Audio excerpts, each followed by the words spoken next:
Well, hello, here we go. Chapter 8, Visioneering. Um, Going Public, Part 2. Visions are like lenses. They focus on refracted rays of light. They enable everyone concerned with an enterprise to see more clearly what is ahead of them.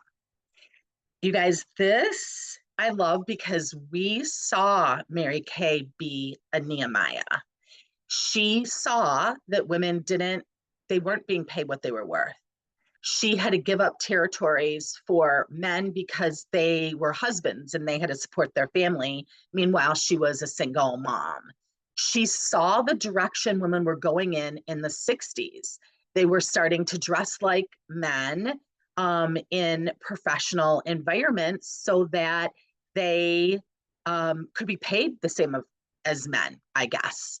I saw that in the 80s. I look back, like we wore either pantsuits with ties and like men's jackets, or suits that mimicked men. Like we'd wear ties, like that was an 80s thing, totally. Like when I started Mary Kay, we were going through like maybe it was just the evolution from the 60s, 70s to 80s, but what Mary Kay saw was a broken wall for women. And she knew she had to rebuild it. She knew there was a reason that something must be done. And I shared in my speech at seminar, which is also on my YouTube channel, the power of again. But the power of again is fueled by first, generally, maybe want. I want to change something. To maybe a need. I need to change something in my finances, or for women. I want something for myself or I want something for someone else. I need something for myself or I need something for someone else. And then it evolves into I can't not. And that's where Nehemiah was at. He couldn't not ignore the broken wall in Jerusalem. But it says that the fact that the wall around Jerusalem had been torn down did not necessarily mean that it needed to be rebuilt. The people's contentment with the current state of affairs proved that. And you guys were kind of at that place in Mary Kay again. So we went through a pandemic and people were just happy they could sell something.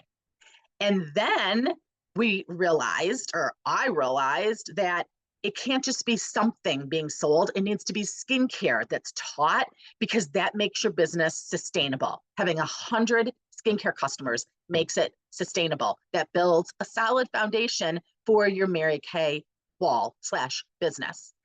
And then I realized that it was once we were selling stuff and selling skincare sets, recruiting wasn't happening. If you have 30 faces, there should be at least a third buying skincare and at least a 10th of your new faces should be new team members because there's a new consultant in every party and you're doing the 4-point recruiting plan virtually or in person. And so just because the wall was broken, though, didn't mean that the people would have a passion to rebuild it.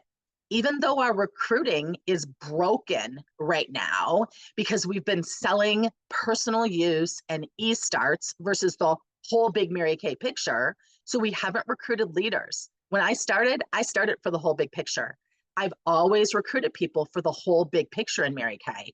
I never succumbed to saying, this is fine because we're in a pandemic, so I'm just going to sell e-starts and be happy if people just use products and or start throwing stuff out there on their social media and see what happens. So Mary Kay right now needs you. It says, somehow the people of Israel had been able to ignore what was evident to the surrounding nations. This is evident to anyone who's looking at numbers in Mary Kay. It's very evident to Ryan Rogers. Recruiting is down, thus unit size is down, thus the number of new sales directors is down, thus the number of new nationals is down. That is self-evident right now. And if you don't know that, I'm not telling you a negative thing. I'm telling you where the wall is broken and why you're in Mary Kay right now. Because if you're in Mary Kay, just like those people of Jerusalem, when Nehemiah came there, he said, you guys, like this has to happen and this is why. And so I'm telling you, this is why this needs to happen so that Mary Kay's dream that she started, that has given you the opportunity that you have, and women all over the world an opportunity that they have to impact women and children's lives, potentially for eternity, is not going to happen if we are not team building, regardless if you want a leadership position or not. If you don't want to be a red jacket, who cares? Get 3 recruits. Don't wear your red jacket. I'm sure you're not going to have any problem with the company depositing a commission check in your account. If you don't want to be a director, fine. Your director will take care of those 23 people. I think you'll probably be fine with her training those people and you getting a really nice 13% check. But it needs to be done. We can't not continue to separate selling and recruiting for the whole big picture.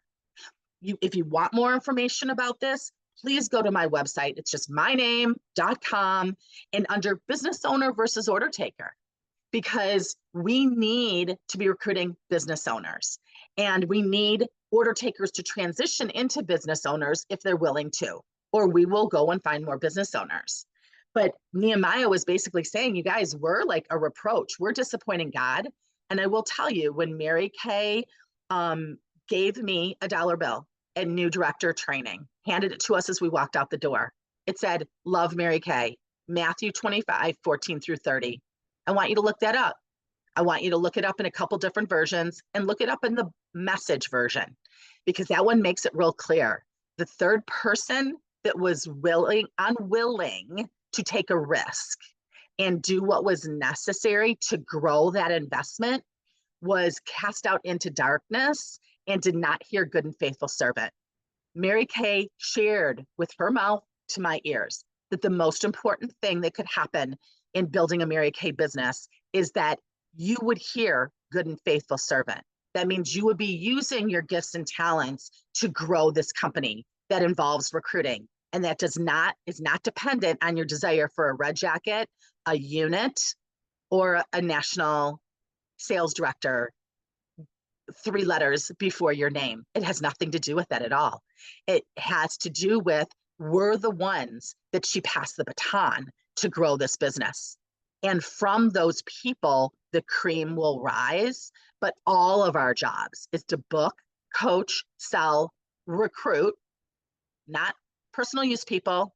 You can recruit them. I would appreciate the discount. And I like people seeing the business from the inside out so they can make a decision. No problem with that whatsoever. But they were all were shared the whole big Mary Kay opportunity and what this brand represents and what this is all about. Not what you're choosing to do with it or what I'm choosing to do with it. What Mary Kay intended this to be for women. And we want this to continue on for the next 62 years. But it can't unless that part of the wall is fortified.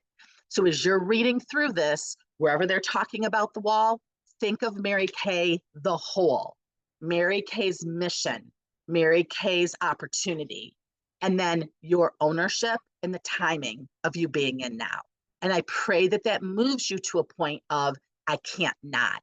Some are doing it for I want, some I need.